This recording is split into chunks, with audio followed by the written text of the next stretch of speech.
or homicide, other cases where there's death, and the person still gets less than 10 years.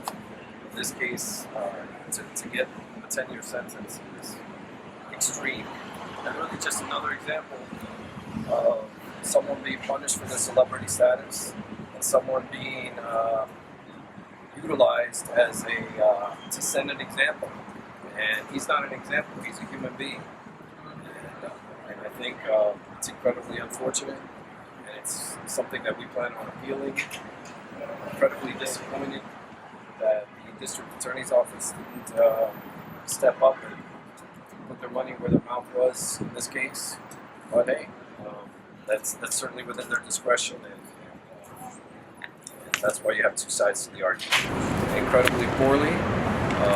The attorney had 2 weeks to prepare for trial, and we would have come in prepared and ready to show that Daystar Peterson was innocent of these charges. So, how is his demeanor right now? How does Mr. Peterson handling this? Like any human being would be, incredibly sad and down, knowing that he's not going to be around his child for such an extended period of time, and knowing that he's not going to be able to be there for the countless number of people who are dependent upon him, and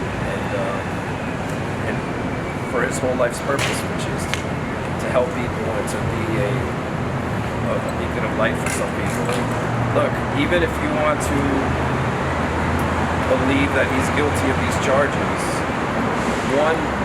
one night and something so out of character does not judge an entire person's life. And I think that I do this for a living for two reasons.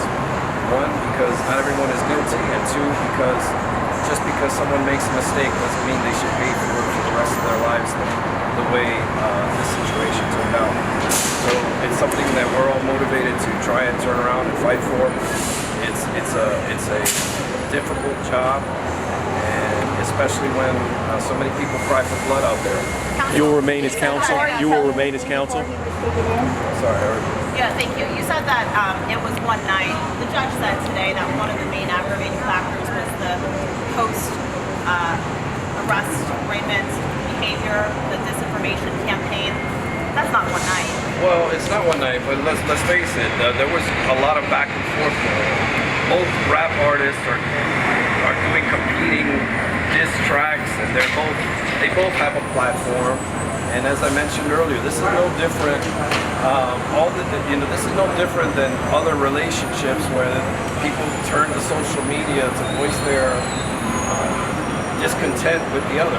And unfortunately, these two individuals have a much higher,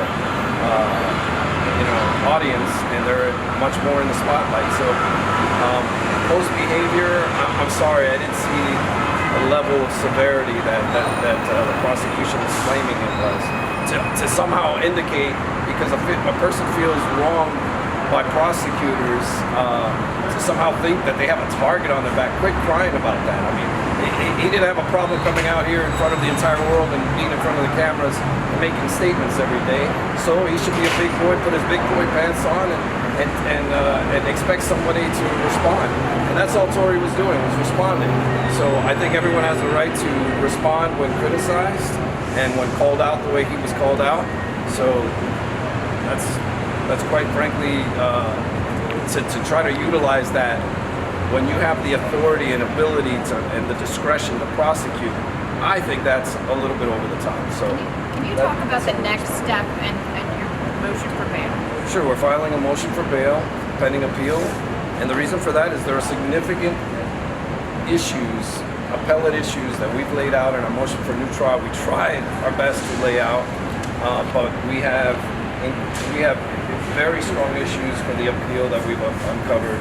And given that, the law says that he's entitled to bail pending appeal. What do you think his chances are at the second district? Well, as far as the appeal's concerned, I think they're very strong issues, incredibly strong issues that stem from an original fact that his attorney had a conflict of interest that carried out in this trial. Evidence came in that should not have come in about his attorneys and his defense, and the fact that an entire day of testimony went by without the ability to cross-examine DNA evidence that exonerates him. The prosecutor kept saying that there was misleading, that he was talking about misleading evidence in DNA. That wasn't misleading. What was presented was misleading. Daystar Peterson's DNA was not on that gun, period. And for them to try and spin it by saying he can't say his DNA is not on that gun is a bunch of baloney. So who fired that weapon then? If you're saying he didn't, if his DNA is not on that gun, did he fire it or did someone else? It's obvious if someone shoots a gun 5 times and there's no DNA, it's not him. So it's So was not it my job- Kelsey? It's not my job to prosecute this case. It's my job to defend Daystar Peterson. And quite frankly, I think it's incredibly unlikely to have someone in a high stress situation fire a gun 5 times. It's immediately recovered and swabbed, and the person's DNA nor fingerprints are on that gun. So, Mr. Baez, that's not true. Well, let me ask, during the hearing you said that somebody would have to, paraphrasing, be out of their life, PTSD or alcohol. So are you saying that, it seemed almost to me like it was an admission, or was that just for the purpose of the hearing? no, it wasn't an admission. Every single person in that car was drunk that night. So it's not an admission. Look, we're in a very difficult situation when a person maintains their innocence and they want mercy from the court. They're supposed to admit guilt to get mercy. I don't believe in that. That's not the way our system should be set up. But unfortunately, it's a way that our system functions.